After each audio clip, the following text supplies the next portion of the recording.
રાજ્યમાં હાલમાં તાપમાનમાં વધારો થતાં ગરમીનું પ્રમાણ વધ્યું છે તેમજ કેટલાક જિલ્લામાં વાદળછાયા વાતાવરણની સાથે બફારો અનુભવાઈ રહ્યો છે. હવામાન વિભાગે આજે સાબરકાંઠા, અરવલ્લી, નર્મદા, ડાંગ તેમજ તાપીમાં છૂટાછવાયા ઝાપટાની આગાહી કરી છે તો અન્ય જિલ્લાઓમાં વાતાવરણ સૂકું રહેશે.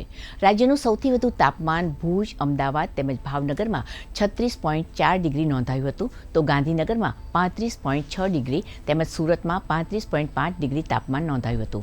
તો બીજી તરફ જમ્મુ કાશ્મીર, હિમાચલ પ્રદેશ અને ઉત્તરાખંડમાં હળવા વરસાદ અને બરફવર્ષાની આગાહી કરવામાં આવી છે તેમજ આગામી 7 દિવસમાં દેશના ઉત્તર પશ્ચિમી ભાગોમાં મહત્તમ તાપમાનમાં 2 થી 3 ડિગ્રી સેલ્સિયસનો વધારો થવાનો અંદાજ વ્યક્ત કરવામાં આવ્યો છે. मौसम आमतौर पर शुष्क रहने का पूर्वानुमान दिया गया है. जो लघुतम तापमान और उच्चतम तापमान में कोई बड़ा बदलाव नहीं रहेगा अगले 7 दिन के लिए. और अहमदाबाद के लिए पार्टली क्लाउडी स्काई, उच्चतम तापमान जो 30 डिग्री सेंटीग्रेड और जो लघुतम तापमान है 22 डिग्री सेंटीग्रेड के आसपास रहने का पूर्वानुमान है.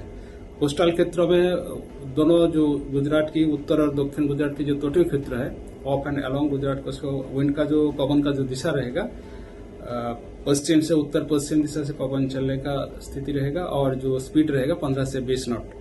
सबसे ज्यादा तापमान रिकॉर्ड हुआ है राजकोट में, वो है 37.7 डिग्री सेंटीग्रेड जो नॉर्मल से सामान्य से 5 डिग्री सेंटीग्रेड ऊपर है. अहमदाबाद में रिकॉर्ड हुआ है 35.7 डिग्री सेंटीग्रेड जो सामान्य से 3.4 डिग्री सेंटीग्रेड